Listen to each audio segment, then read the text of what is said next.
Good evening, everyone. Summer is gone. It's October 4th. Bow season. Look forward to it. So anyway, tonight we're going to talk about another feast day. And this one could be a bit controversial, especially if you have some Jewish roots in you. Because this one is commonly known as Rosh Hashanah, which is not a feast day at all in the Bible.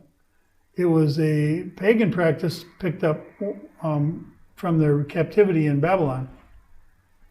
The feast day itself is a legitimate feast day, but the name Rosh Hashanah, head of the year, it is confusing in taking the New Year's from the first month. God said, don't name your months. When I hear Jewish rabbis talking about Nisan, the first month of the year, or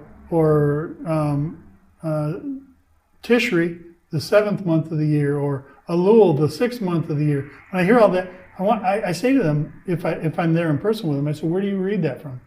Because in Scripture, God says this is the first day of the month, or this is the first month of the year.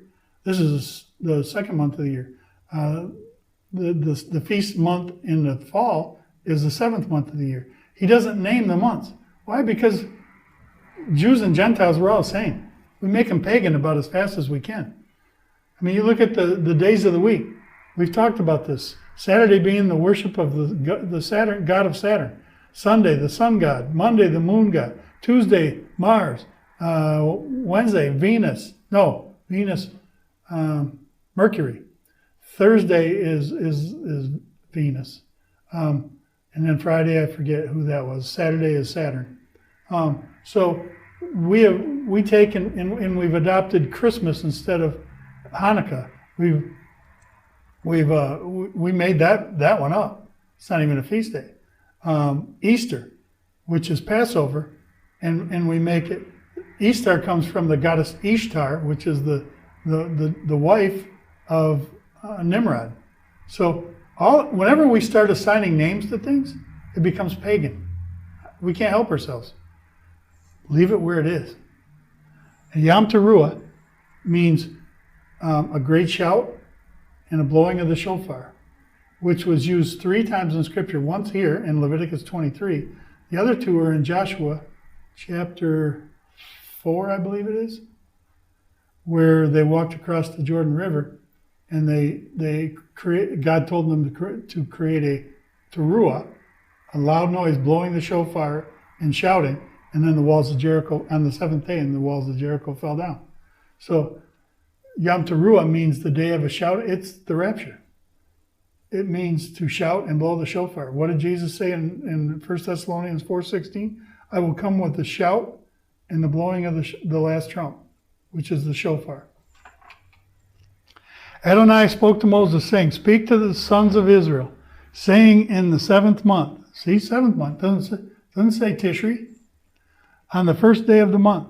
On the first day of the month, you are to have a Shabbat, rest, a memorial of blowing the shofarot, which is shofar.